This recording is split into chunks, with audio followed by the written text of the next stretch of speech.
Hello students, welcome to my YouTube channel. Today we will discuss the third chapter of our book 50 Without Fear, which is The Midnight Visitor. इस chapter में हमारे पास 3 characters होते हैं, Fowler, possible और max. और इस chapter में हम एक बहुत ज्यादा एजेंट के बारे में पढ़ते हैं जो सीक्रेट एजेंट होते हैं। अब सीक्रेट एजेंट का जब हम सोचते हैं तो हम सोचते हैं वो ज्यादा हट्टे कट्टे होंगे, बहुत ज्यादा एक अच्छी बॉडी होगी, उनके टॉल होंगे। बट इसमें बिल्कुल अपोजिट हो जाता है। यहाँ पे एक यंग रोमांटिक राइटर होता है फाउलर, जो ऑसिबल से मिलने आता है क्योंकि वो जो एक सीक्रेट एजेंट होता है। वहाँ पे वो एक फ्रेंच होटल में रह रहे होते हैं। जो फाउलर होता है जैसे ही ऑसिबल को देखता है वो ज्यादा डिसअपॉइंटेड हो जाता है क्योंकि वो जो ऑसिबल होता है, जो एक एजेंट होता है, वो ज्यादा फैट स्लोपी दिख रहा होता है, ऐसे दिख रहा होता है, ऐसा लग ही नहीं रहा होता कि वो कोई सीक्रेट एजेंट है। लेकिन जैसे ही वो रूम में जाते हैं, टॉप जो 6th फ्लोर पे होता है, वो वहाँ पे एक जैसे ही लाइट्स ऑन करते हैं, एक वहाँ पे एक ऑलरेडी प्रेजेंट होता है एक बंदा मैक्स। उसको देखते हैं तो बहुत ज्यादा डर जाते हैं क्योंकि उसके हैंड में पिस्टल होती है। वो जैसे 6th फ्लोर पे जाते हैं अपने रूम में, वहाँ पे जैसे वो लाइट्स ऑन करते हैं, वहाँ पे देखते हैं कि एक जो इंसान है वो उनकी तरफ पिस्टल ऑन करके खड़ा हुआ और वो उनको मार सकता है, और उसका नाम होता है मैक्स। जो मैक्स होता है वहाँ पे एक रिपोर्ट लेने आया होता है ऑसिबल से, क्योंकि वो ऑसिबल वहाँ पे जो रिपोर्ट होती है वो आने वाली होती है। जो ऑसिबल होता है वो ज्यादा फ्रीक नहीं करता, वो ज्यादा डर नहीं जाता क्योंकि वो एक एजेंट होता है, उसको पता होता है कि ऐसे सिचुएशंस को कैसे हैंडल करना है। बट जो फाउलर होता है वो बहुत ज्यादा डर जाता है और उसके लिए बहुत ज्यादा अलग सा भी एक्सपीरियंस होता है। उसको अच्छा भी लग रहा होता है बट वो बहुत ज्यादा डर भी रहा होता है।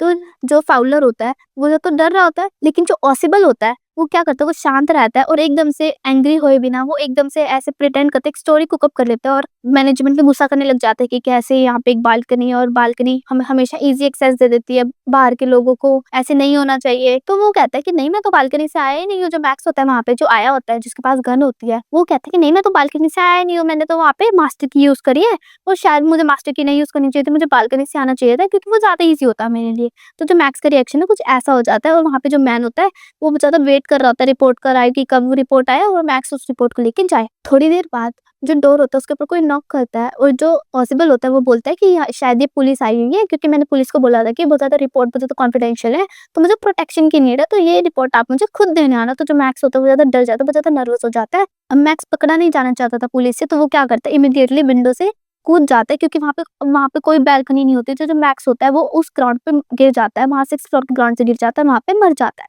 तो जैसे ही डोर ओपन होता है वो एक वेटर होता है जो वाइन लेके आया होता है, जिसको हॉसिबल ने बुलाया था। तो फाउलर को तो कुछ नहीं पता होता, वो बहुत ज्यादा किसी बालकनी के बारे में फिर वो पूछता है तो उसको जो सब कुछ बताता है। जब पॉसिबल तो ज्यादा एकदम से बहुत ज्यादा वो हो जाता है कि हाँ अब तो ठीक है, अब तो वो मुझे नहीं लेने आएगा, अब तो मुझे नहीं मारने आएगा। तो वो बहुत ज्यादा ना एकदम से इम्प्रेस हो जाता है पॉसिबल की क्लेवरनेस पे, उसके प्रेजेंस ऑफ माइंड के ऊपर। So this is all about this chapter. Keep learning. Thank you for watching.